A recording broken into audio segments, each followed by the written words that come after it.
الحمد لله الذي لم يتخذ ولدا ولم يكن له شريك في الملك ولم يكن له ولي من الذل وكبره تكبيرا وأشهد أن لا إله إلا الله وحده لا شريك له وأشهد أن سيدنا وسندنا ومولانا نبينا محمدا عبده ورسوله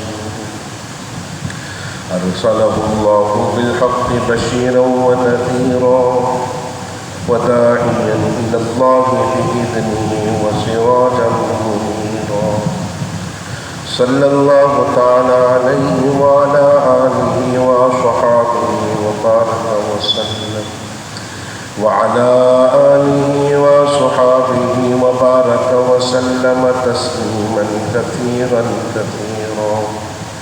أما بعد، قال الله تبارك وتعالى في كلامه المجيد والفرقان الحميد: أعوذ بالله من الشيطان الرجيم، بسم الله الرحمن الرحيم. هو الذي أرسل رسوله بالهدى ودين الحق ليظهره على الدين كله وكفى بالله شهيدا. صدق الله العظيم وصدق رسوله النبي الكريم، ونحن على ذلك لمن الشاهدين والشاكرين، والحمد لله رب العالمين. بزرگان گرامی، معززان محترم، اللہ رب العزت کی توفیق کہ اس رب کائنات نے مجھے اور آپ کو اپنے گھر میں آنے کی توفیق عطا فرمائی، اور دل میں اس تڑپ اور جستجو کے ساتھ حاضری کہ اللہ رب العزت کے دین کی فکرات، دین پر عمل پیرا ہونے کے لیے کس طرح میں اور آپ ایک دوسرے کو دین کے ساتھ جوڑیں اور جڑ کر حضور صلی اللہ علیہ وسلم کے طریقوں کو، آپ کی سنتوں کو زندہ کرنے والے بنے. یہ سارے معاملات دل کی چاہت اور طلب کے ساتھ ساتھ ان کا تعلق اللہ کی توفیق پر ہے کہ اللہ رب العزت نے جو توفیق دی اس کے مطابق میں اور آپ اپنے اندر اس تڑپ کو پیدا کر کے اپنے آپ کو اس کام کے ساتھ جوڑ لیں. اللہ رب العزت کی توفیق چھین لے تو پھر یاد رکھیے گا جو تڑپ دین کے لیے ہے اس طلب میں تبدیلی آ جائے گی اور دین کے بجائے دنیا کے لیے ہو جائے گی. اللہ رب العزت نے اس دنیا کو جو وجود عطا کیا، اس وجود پر اللہ رب العزت نے اس دنیا کی رونق کا ذریعہ انسان کو بنا دیا، اور انسان کے سامنے اس بات کو واضح طور پر پیش کر دیا کہ یہ دنیا تیرے لیے ہے، اس دنیا کا نظام تیرے لیے ہے، اس دنیا کا سارا نظام، جتنے معاملات ہیں، جتنی چیزیں، سب تیرے لیے. اور دنیا کی ہر چیز کو جو ہم نے پیدا کیا ہے وہ اپنے ارادے سے، اپنے کن سے پیدا کیا ہے. واحد ہم نے اپنی کائنات میں ایک مخلوق ایسی رکھی کہ جس کو ہم نے انسان کہا ہے. اس کے لیے ہم تیرے سامنے اس بات کو پیش کرتے ہیں کہ لقد خلقنا الانسان. یہاں پر اللہ رب العزت نے خلقنا کا جو لفظ پیش کیا ہے یہ متکلم کا ہے، اور اللہ رب العزت نے یہاں پر الانسان کے تخصیص فرمائی ہے. جب الف لام داخل ہو جاتا ہے تو الف لام تخصیص کے لیے استعمال ہوتا ہے. یہ قانون ہے عربی کا. الف لام جس چیز کے ساتھ لگ جائے تو وہ چیز تخصیص کے لیے استعمال ہوتی ہے. اسی لیے آپ نے دیکھا ہے نا کہ اللہ کے صفاتی نام پر انسانوں کے بھی نام رکھے ہوئے ہیں. ضمناً بات آ رہی ہے تو بتاتا چلو ایک مسئلہ. کسی کا نام عبد الغفار ہے، کسی کا نام عبد الرحمن ہے، کسی کا نام عبد الصمد ہے، تو اس کو ہم غفار کہہ کر پکار سکتے ہیں. ہم اس کو صمد کہہ کر آواز دے سکتے ہیں، ہم اس کو عبد الرحمن کی جگہ رحمان کہہ کر بلا سکتے ہیں۔ صرف ایک نام ایسا ہے جس کو عبداللہ کہا جاتا ہے، اس عبداللہ کو پورا ہی پکارا جائے گا۔ اب کسی کو رحمان بھائی بلا رہے ہیں، کسی کو ستار بھائی بلا رہے ہیں، کسی کو جبار بھائی بلا رہے ہیں، کسی کو صمد بھائی بلا رہے ہیں، تو کسی قسم کا کوئی اسے مذائقہ نہیں ہے، بلایا جا سکتا ہے۔ لیکن اگر میں نے اور آپ نے اس بلائے جانے پر صمد کو الصمد کے ساتھ خاص کیا، ذرا نقطہ سمجھیے گا، الف لام کے ساتھ اس کو جب خاص کیا، الغفار، الصمد، یہاں پر الصمد میں لام سائلنٹ پڑھیں گے، الصمد، الاحد، جہاں پر لام الف لام آ رہا ہے وہاں پہ یہ تخصیص کے لیے استعمال ہو رہا ہے، اور تخصیص کے ساتھ جب الصمد کہا جائے گا یا الغفار کہا جائے گا تو صرف اللہ کی ذات ہے۔ وہ کس کی ذات ہے؟ وہ اللہ کی ذات ہے۔ باقی جہاں تک رہی صمد، انسانوں میں نام رکھا جاتا ہے، بے نیاز، آدمی بے نیاز ہے، غفار ہے، آدمی بھی معاف کرنے والا ہے، بھائی غلطیاں معاف کر دیتا ہے، درگزر کر دیتا ہے، رحمان مہربانی کرتا ہے، بہت اچھا آدمی ہے بھائی، مہربانی کرتا ہے۔ تو یہ ساری چیزیں سمجھنے کی ہیں۔ تو میں نے آپ کے سامنے پیش کی لقد خلقنا الانسان، اللہ رب العزت نے انسان کی تخلیق پر جب خلقنا کا لفظ استعمال کیا ہے تو وہ خلقنا متکلم کا صیغہ استعمال کر کے اللہ پاک فرما رہے بذات خود ہم نے اس انسان کی تخلیق فرمائی، خلقنا، ہم نے پیدا کیا، الانسان، اس انسان کو۔ اب جب الف لام ساتھ لگا تو پتہ چلا کہ تخصیص کے لیے استعمال ہو رہا ہے، اور اللہ رب العزت نے یہ اپنی کائنات میں، اپنی مخلوقات میں تخصیص فرما کر انسان کے اشرف ہونے کو پیش کیا ہے کہ انسان تو اس بات کو سمجھ لے کائنات ساری ہمارے ارادے سے پیدا ہوئی ہے، پوری کائنات ہمارے کن سے پیدا ہوئی ہے، پوری کائنات کی نظام کو ہم نے اپنے ارادے سے پیدا کیا ہے، لیکن خلقنا، جب ہم نے تیرا ارادہ کیا تو ہم نے تجھ کو اپنے ہاتھوں سے پیدا کیا، اپنے ہاتھوں سے بنا کر پیش کیا، ہم نے تجھ کو اپنے ہاتھوں سے سینچا، ہم نے تیری صورت کو اپنے ہاتھوں سے جو ہماری منشا تھی اس کے مطابق سینچا، کہاں تیری زبان ہونی چاہیے، کہاں تیری ناک ہونی چاہیے، کہاں تیری آنکھیں ہونی چاہیے، کہاں تیرے کان ہونے چاہیے، کس طرح اللہ رب العزت نے تیرے کو سننے کی طاقت کے ساتھ ساتھ گویائی کی طاقت بھی عطا کر دی۔ کائنات کی کسی مخلوق کے پاس بھی قوت نہیں ہے کہ وہ اپنی ارادے اور اپنی چاہت سے بات کر سکے۔ اللہ رب العزت نے فرشتوں کو بھی اگر زبان دی ہے تو فرشتے بھی اپنی زبان اس وقت تک نہیں کھولیں گے جب تک اللہ پاک ان کو کسی چیز کا حکم نہیں کریں گے یا اللہ ان کو کوئی چیز نہیں دیں گے، اس وقت تک وہ اپنی زبان اپنی چاہت سے نہیں کھولیں گے۔ واحد انسان ہے روئے زمین پر کہ جس کو اللہ رب العزت نے زبان کو چلانے کے لیے اختیار دے دیا۔ صرف زبان کا اختیار نہیں دیا اللہ پاک نے اس کو ذہن کا بھی اختیار دیا ہے، سوچنے کا بھی اختیار دیا ہے۔ کائنات کی مخلوقات کو دیکھ لیجئے، آپ کسی بھی چرند پرند حیوانات کو دیکھتے ہیں، سر سب کے پاس ہوگا، زبان بھی سب کے پاس ہے، لیکن میرے دوستو زبان کا ذائقہ صرف اللہ تعالیٰ نے انسان کو دیا، دماغ سر سب کو دیا، لیکن سوچنے کی طاقت اللہ نے انسان کو دی۔ اللہ رب العزت نے اس گویائی کے ساتھ سوچنے کی صلاحیت دے کر انسان کے لیے اس بات کو باور کروا دیا کیا ہے کہ اللہ رب العزت چاہتے ہیں کہ تجھ کو جب زبان دی گئی ہے تو اس زبان کا استعمال بھی صحیح ہونا چاہیے، اس استعمال پر تیری گفتگو میں بھی شائستگی ہونی چاہیے، تیری گفتگو بھی پیاری ہونی چاہیے، تیرا لہجہ بھی قرآنی ہونا چاہیے، تیری دعوت بھی قرآنی ہونی چاہیے۔ اس چیز کو باور کروا دیا۔ اب ان ساری چیزوں کے لیے میرے دوستو اللہ رب العزت نے اپنی توحید کا ڈنکا اس روئے زمین پر منوانا ہے۔ اپنی توحید کے تعارف کے لیے اللہ رب العزت نے کتنے پیغمبر بھیجے؟ 1,24,000۔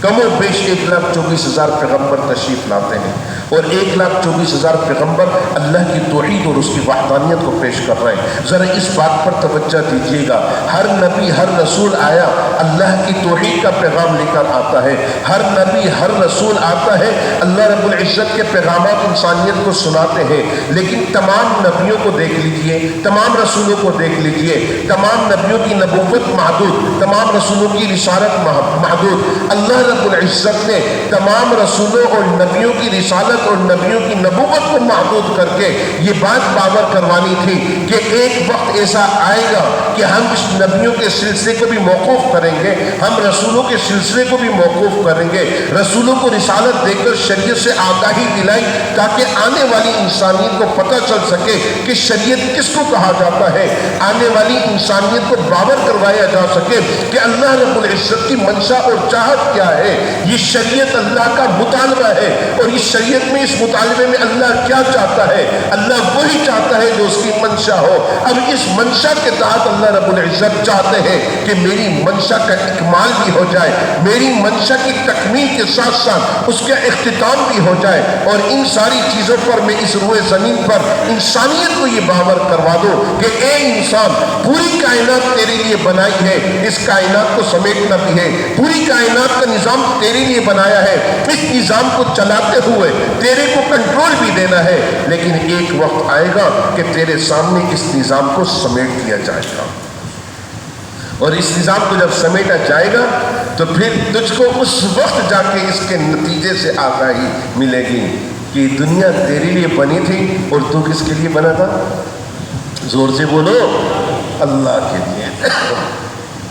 تو اللہ کے لیے بنا تھا، اب میں اور آپ اللہ کے لیے بنے ہوئے ہیں۔ اپنے اللہ سے ملنے کا بھی تو کوئی وقت ہوگا، کوئی ذریعہ ہوگا، کوئی ذرائع ہوں گے، کوئی اصول ہوگا، کوئی پابندیاں ہوں گی۔ اللہ رب العزت چاہتے ہیں بندہ، میں نے تجھ کو بنایا اپنے ہاتھوں سے۔ کیوں بنایا؟ لقد خلقنا، ہم نے تجھ کو پیدا کیا۔ کیوں پیدا کیا؟ کوئی تو منشا ہوگی، اور مخلوقات بھی تو ہے نا۔ اللہ نے مطالبہ کر دیا، تو ہمارا، پوری دنیا تمہاری، جا تو ہمارا ہے۔ اب میں اللہ کا ہوں، اللہ سے ملنے کی طلب بھی تو ہونی چاہیے، تمنا ہونی چاہیے، لیکن اللہ نے اپنی ملاقات کو، اللہ نے اپنے سے ملنے کو میرے اور آپ کے لیے ایک اتنا طویل گیپ کے ساتھ اس کو طویل کر دیا ہے کہ میں اور آپ اپنی ان زندگیوں کو گزارنے میں مصروف، اور پھر میرے اور آپ کے اس تمام دنیا کی شان و شوکت، اس دنیا کی چمک دھمک، اس دنیا کے سارے معاملات جو لذتوں کے ساتھ بھرے ہوئے ہیں، خواہشات کے ساتھ بھرے ہوئے ہیں، شہوات کے ساتھ بھرے ہوئے ہیں، اب ان لذتوں، خواہشات اور شہوات کی موجودگی میں اور آپ اپنی ملاقات کو یاد رکھیں۔ وہ ملاقات کیا ہے؟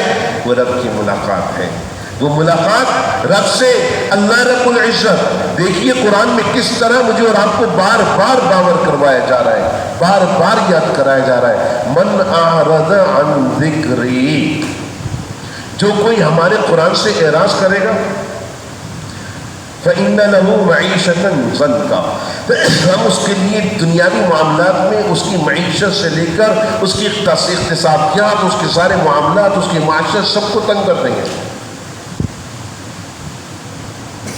اور قیامت والے دن جب اس کو اٹھایا جائے گا، دنیا میں تو اس کے ساتھ یہ سارے معاملات آ جائیں گے، پریشانیاں، تنگیاں، معاشی معاملات، نہ جانے کیسے کیسے معاملات، جسے قرآن سے اعراض کیا، منہ موڑا۔ اور پھر قیامت والے دن اللہ رب العزت فرماتے ہیں جب ہم اس کو اٹھائیں گے تو اعما، اندھا کر کے اٹھائیں گے۔ وہ اللہ سے مطالبہ کرے گا، اللہ مجھے اندھا کر کے کیوں اٹھایا جا رہا ہے؟ میں تو دنیا میں سب کچھ دیکھ سکتا تھا، میں دنیا میں ساری چیزوں کو پرکھ سکتا تھا، میرے اندر دیکھنے کی بھی صلاحیت تھی، سب کچھ تھی۔ اللہ رب العزت فرمائیں گے تو نے ہماری اس ملاقات سے جو اپنی آنکھوں کو بند کر رکھا تھا، غفلت کی زندگی گزار رہا تھا، تو ہماری اس ملاقات کو بھلا بیٹھا تھا، جا آج کے دن ہم تجھے بلا دیتے ہیں، اب تجھے کچھ بھی نظر نہیں آئے گا، ہماری نعمتیں بھی نظر نہیں آئے۔ دنیا میں ہم نے تجھ کو نعمتوں سے نوازا، دنیا میں کیسے شان و شوکت تجھے عطا کی، کیسا اعلیٰ لباس تجھ کو دیا، کیسی اعلیٰ شخصیت تجھ کو دی. تیرے کو قرآن سنانے والے، قرآن سنا کر تیرے کو پیارے انداز میں بتانے والے موجود. ہم نے تیرے کو چلنے پھرنے کی قوت طاقت دے رکھی، ہم نے تیرے کو اعلیٰ کھانے کی طاقت دی. ہم نے ساری مخلوقات کو زبانیں بھی دی تھی، لیکن تیری زبان میں جو ذائقہ رکھا تھا، تیری زبان میں جو لذت رکھی تھی، کسی اور مخلوق کے اندر ہے. جانور کیا کھاتا ہے؟ گائے بکری گوشت کا، گائے کے برین کا گوشت میں اور آپ کھاتے ہیں، لیکن اس گوشت کی تاثیر، اس گوشت کا ذائقہ، وہی جانور جس کا گوشت کھا کے میں اور آپ اپنے وجود کو قوت دے رہے ہیں، وہ جانور کیا کھا رہا ہے؟ سوکھی گھاس. وہ سوکھی گھاس کھاتا ہے، اپنے وجود کے اندر فرما آتا ہے، میرے اور آپ کے لیے لذت پیدا ہوتی ہے. وہ جانور سوکھی گھاس کھاتا ہے، اس کی رگوں میں خون دوڑتا ہے، وہ خون میرے اور آپ کے لیے دودھ کی شکل میں آتا ہے. دودھ کی شکل میں آتا ہے، میں اور آپ دودھ پیتے اپنے اندر توانائی پیدا کرتے ہیں. سوکھی گھاس، کوئی اس کے اندر کچھ بھی نہیں. صحابہ کرام طائف کا واقعہ ذکر کرتے ہیں کہ مسلمانوں کے اوپر کیسے قحط پڑا، مسلمانوں کے کیسے حالات پیدا ہوئے. مسلمانوں کے اوپر حالات یہ کہ کھانے پینے کے لیے کچھ بھی نہیں. صحابہ کرام رضوان اللہ تعالی علیہم اجمعین حضور رسالت مآب صلی اللہ علیہ وسلم بھوک کی وجہ سے اپنے پیٹ پر پتھر باندھ کر چل رہے ہیں. صحابہ کرام بھوک کی وجہ سے کیا چیز کھائے؟ کوئی کھانے کے لیے چیز نہیں ہے، تو سوکھے پتے کھائے. سوکھے پتے کھائے تو ان کو اجابت ہی نہیں ہو رہی ہے، سٹک رہے ہیں تو کانٹے چبھ رہے ہیں. لیکن اللہ رب العزت نے مجھے اور آپ کو یہ بات باور کروا دی کہ میرے اور آپ کے غذائی معاملات میں جو لذت اور ذائقہ دار گوشت آ رہا ہے، جو لذت اور ذائقہ دار دودھ آ رہا ہے، جو ہماری توانائی اور قوت کا ذریعہ بن رہا ہے، ذرا نگاہیں تو اٹھا کر دیکھو کہ وہ جانور کیا کھاتا ہے. ذرا تصور تو کرو کہ اس رب کائنات کے وہ جانور جہاں منہ مارتا ہے اس کو سوکھی گھاس ملتی ہے، وہ سوکھی گھاس کھا کے اپنا پیٹ بھرتا ہے، اور تمہارے لیے اعلیٰ دودھ اللہ تعالیٰ اس سے نکلواتا ہے. وہ سوکھی گھاس کھا کھا کے اپنے وجود کو فرما دے رہا ہے، اور تمہارے لیے اللہ رب العزت اس کے گوشت میں لذتیں پیدا کر رہا ہے. ذرا تصور تو کرو یہ رب تم سے کیا چاہتا ہے اور تم کو کن کن چیزوں سے نوازتا ہے. وہ رب کائنات فرما رہا ہے کہ تیرے کو قیامت والے دن اندھا کر کے اٹھایا جائے گا.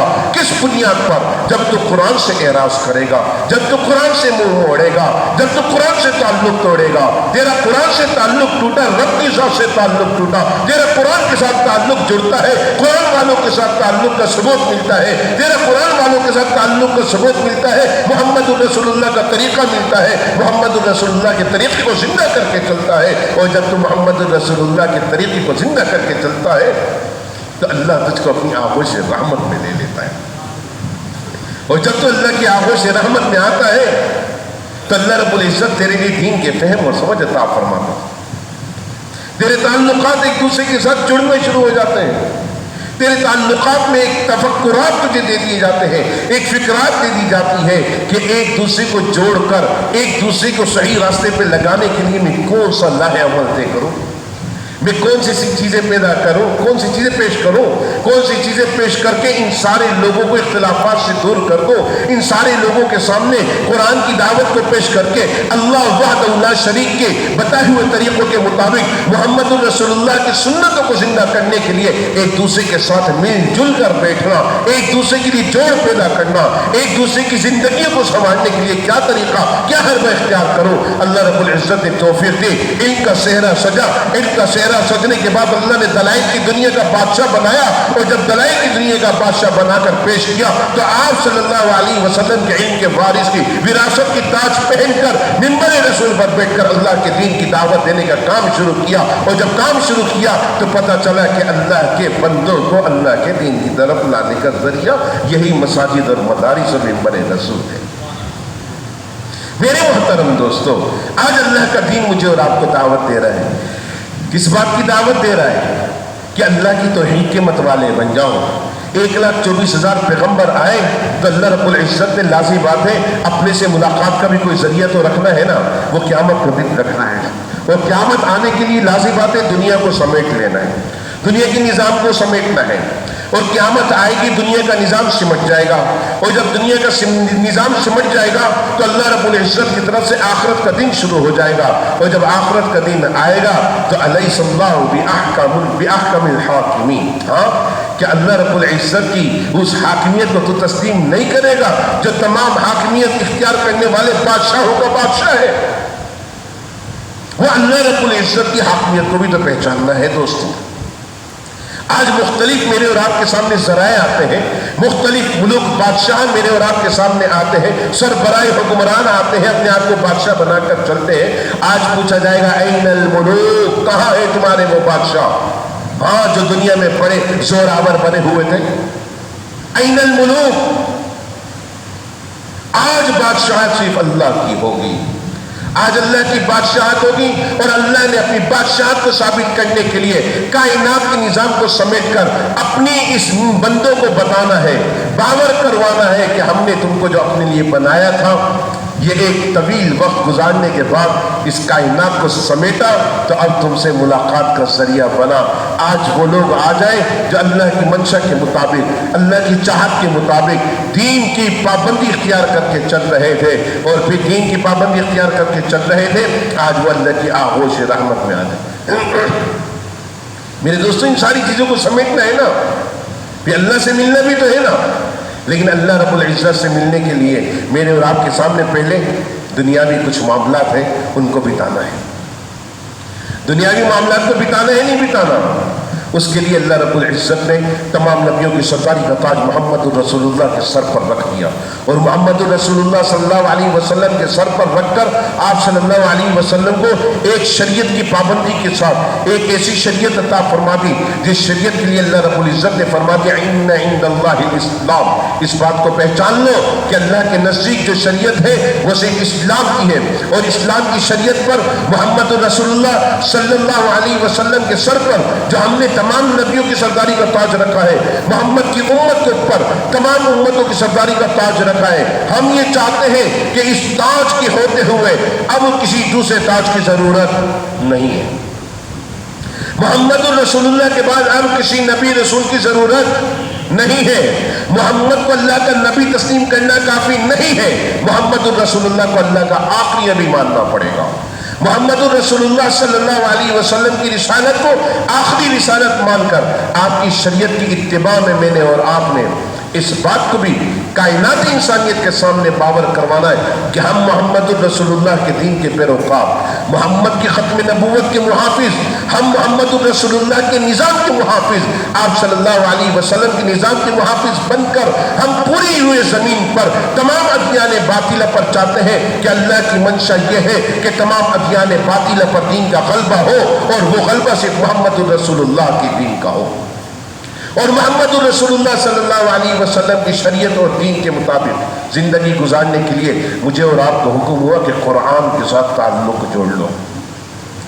حضرت عمر فاروق رضی اللہ تعالیٰ عنہ دوڑے دوڑے آئے، آپ صلی اللہ علیہ وسلم کے ساتھ ابو بکر صدیق رضی اللہ تعالیٰ عنہ بھی تشریف فرما ہے، اور محمد الرسول اللہ صلی اللہ علیہ وسلم کے پاس آ کر فرماتے یا رسول اللہ میرے سامنے کچھ تورات کے اوراق لگے ہیں، ان تورات کے اوراق میں آپ کی نبوت اور رسالت کے بارے میں تذکرہ ہے۔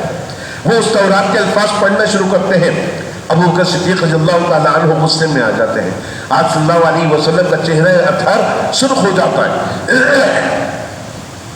حضرت ابو بکر صدیق رضی اللہ تعالیٰ عنہ فرماتے عمر رک جاؤ، دیکھتے نہیں ہو کہ حضور کے چہرے انور کا رنگ متغیر ہو گیا۔ اس وقت آپ صلی اللہ علیہ وسلم فرماتے ہیں عمر،